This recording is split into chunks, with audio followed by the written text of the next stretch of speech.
సావిత్రి గారి గురించి ఒకసారి ఆ మహానటి గురించి మనందరం మననం చేసుకోవడం అనేది ఆవిడ ప్రాతస్మరణీయురాలు కాదు, చిరస్మరణీయురాలు. ఎప్పుడూ మనల్ని గుర్తుంచుకోవాల్సినటువంటి మనవని నేను ఎందుకంటున్నానంటే, నటకులంలో పుట్టినటువంటి ప్రతివాడు ఆరాధించేటువంటి ఆరాధ్య దేవత ఆ మహాతల్లి. కొంతమందిని భగవంతుడు పుట్టిస్తాడు. అలా భగవంతుడు పుట్టించిన వాళ్ళని కారణ జన్ములు అంటారు. కారణ జన్ములు అని ఎందుకంటారంటే, వాళ్ళు ఒక్కొక్క కారణానికి వాళ్ళు అలా జన్మిస్తారు అని.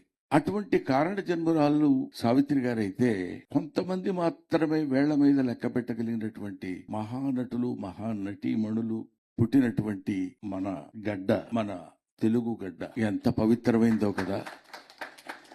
ఎటువంటి మహానుభావుల్ని కనదండి ఈ తెలుగు గడ్డ. ఒకసారి ఆలోచించండి.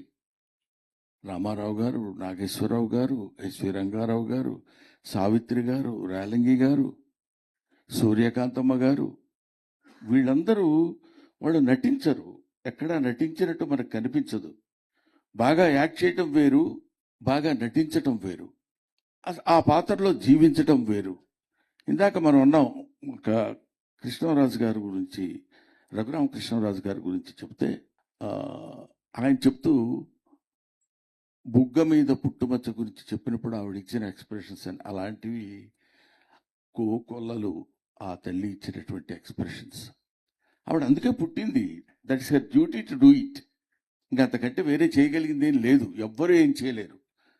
అందుకే ఇంక చాలేమ్మా నువ్వు ఎన్నాళ్ళు ఉంటావు, వచ్చే నా దగ్గరికి అని తీసుకెళ్ళి మనం అనుకుంటున్నాం ఆవిడ మరణించారని. నో, అని ఇందాక మన మిత్రుడు చెప్పాడు సంజయ్ కిషోర్, ఆవిడకి మరణం లేదు.